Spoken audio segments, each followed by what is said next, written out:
Alors bonjour et bienvenue, présentation de la nouvelle HL40 2014. Donc il y a des petits changements comparés au modèle 2013, donc c'est des petites choses dont je vais vous parler tout de suite d'ailleurs.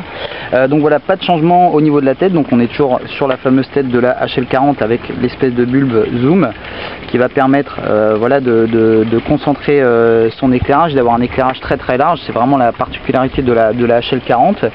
On va avoir ici un petit changement d'interrupteur qui va être un peu plus gros sur le nouveau modèle. Voilà, c'est le même modèle qu'on a sur la HL50, donc un petit peu plus volumineux.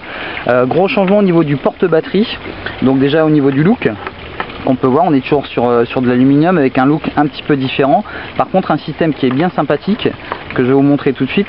Il suffit d'appuyer sur un petit bouton ici et voilà, une petite glissière permet d'enlever le porte-batterie très facilement et de le remettre très facilement aussi. De le clipper dessus. Petit changement aussi que je vais vous montrer tout de suite ici au niveau du jack. Donc le jack également idem comme celui de la HL50, donc beaucoup plus gros. Ça veut dire qu'on va pas pouvoir utiliser les anciens chargeurs pour recharger sur ce type de batterie. Ça c'est la petite chose. Deuxième élément qui change, ici avant on était sur une partie ici de sécurité pour fermer la lampe qui était ici en aluminium.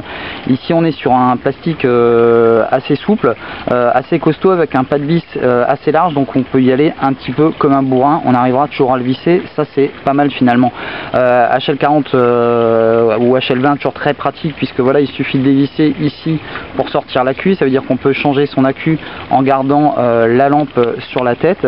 On a toujours la possibilité d'enlever toutes les parties de cette lampe. C'est ce qui est assez sympa sur toute la série des HL, c'est que c'est des lampes qui vont permettre vraiment pas mal de configurations. Donc la première c'est déjà de déporter la batterie et à ce moment là d'avoir uniquement la lampe sur la tête et d'avoir la batterie dans son sac ou dans sa poche et ne pas l'avoir comme poids supplémentaire sur la tête.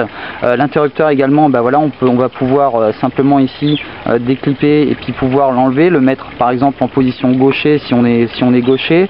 On va pouvoir monter cette lampe, il y a pas mal de monde qui le font et c'est assez malin je trouve, c'est de le mettre sur la bretelle du sac. En fait c'est ce que j'ai fait, ce que j'appelle ça un petit peu le mode Predator, qui permet d'avoir un éclairage qui est diffus, voilà, suffisamment large pour pouvoir marcher ou courir et de pouvoir avoir cette partie et l'interrupteur voilà, sur l'épaule, de pouvoir le commander des deux mains et de pouvoir à ce moment là poser son sac et ne pas être relié par le câble avec son sac. C'est ce qui est un peu gênant parfois d'avoir la lampe sur la tête, poser son sac et de devoir retirer la lampe de la tête puisqu'on est toujours accroché au sac.